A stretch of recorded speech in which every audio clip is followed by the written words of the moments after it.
this torch here, you was using this torch, and you had like 6 ounces left of gas, of acetylene gas. 6 ounces left in the tank out of the 250 that's in the tank. Okay, 6 ounces is less than a pound, right? There's 16 ounces per pound, right? It would actually, with this torch, you would be able to draw the last 6 ounces out of the tank and make the last cut. So it's an efficient cutting torch because it uses everything that you have left in the tank. Whereas with this dedicated cutting torch, you wouldn't be able to do it. You wouldn't draw in 6 ounces. You would have to change the whole tank to get the last cut. Then, so let's say you're far away, you have only 6 ounces left in the acetylene tank.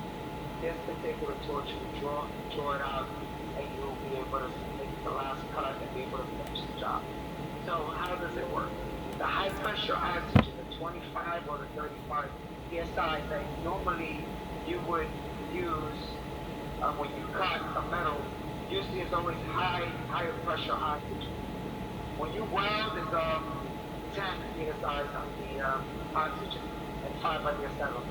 When you cut a metal, the oxygen pressures are commonly more higher than the welding oxygen pressures.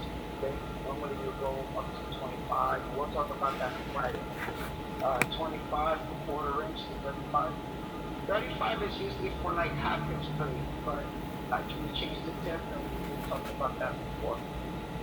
So the high pressure oxygen, 35 psi, draws in the low fuel pressure acetylene, which is 5, into the mixing chamber. So it's like it draws it in, sucks it in. So I'm going to show you. It's in your book. Let me see here. I'm going to show you here. Let's see.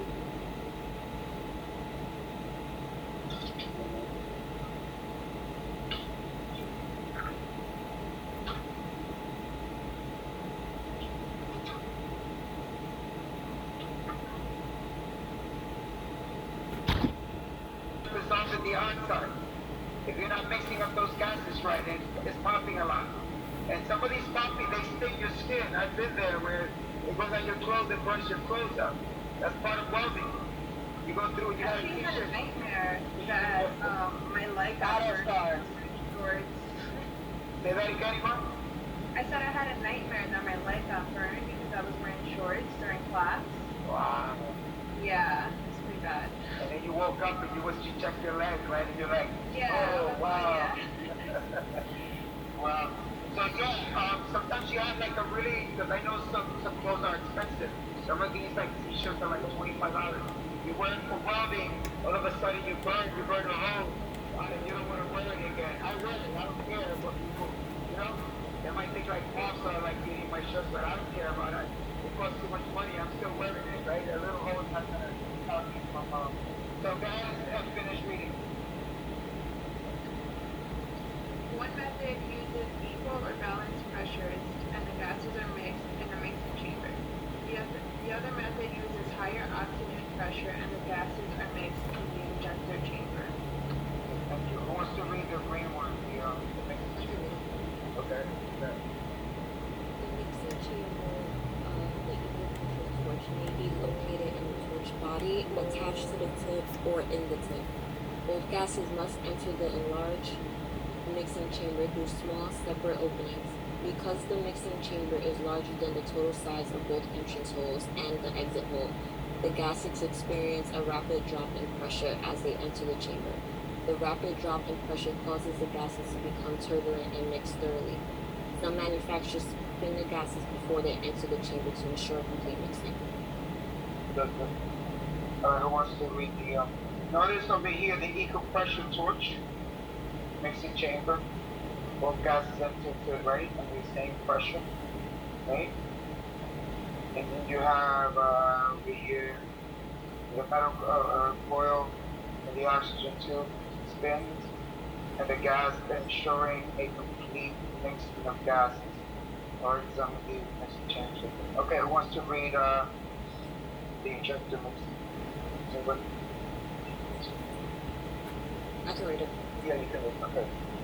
The injector torches work both with equal gas pressures or low fuel gas pressures. The injector allows oxygen at the higher pressures to draw the fuel gas into the chamber, even when the fuel gas pressure is as low as 6 ounces. The injector works by passing the oxygen through the venturi, which creates a vacuum to pull the fuel gas in, then mixes the gases together. An injector type torch must be used if a low pressure acetylene generator or a low pressure residential nature gas is used as a fuel gas supply. Okay, so right, so they might use this injector system also for residential. It might it might be like a device or something to draw gas to other parts of the building, so it'll draw it to certain areas. All right, so it's interesting the way. So if you notice that it could be as low as 6 ounces, and it'll draw in the last 6 ounces into the mixing chamber. So it's like a suction device. So you don't really waste gas. You don't, you don't waste any. Right, you don't waste a lot of gas, but it also draws in. It's like a suction that can draw it into another area, also, and other places can get gas, like from the stoves, So it is like the valve is a valve that can also be built. That the injector valve that can be built into residential areas and other areas. Because once it works in one area in the torch, they can apply it to other industries and see if it works there. But this is your chapter 31. Notice the chapter 758 on. So go to 758 and look at your tip cleaner. Okay. Now you see that tip cleaner on the top. You see the file, right? On the file, it's on your right side, if you're looking at the picture, of course, right? You have to be able to count. Put that on the right side, of course, and then count 6 from your left side. Count 6 from your left side, and when you get your when you get your cleaner in school, I'll show you. Alright, so you gotta mark the 6th one, and the 6th one usually is the one that we're gonna put the tape on it. Whenever you have a time, when you have the time, just try to mark it. Alright. It's important that way you don't use the wrong tip cleaner and remark the hole too much. Okay. Alright, so let me see if I can find a video for you on destructive testing.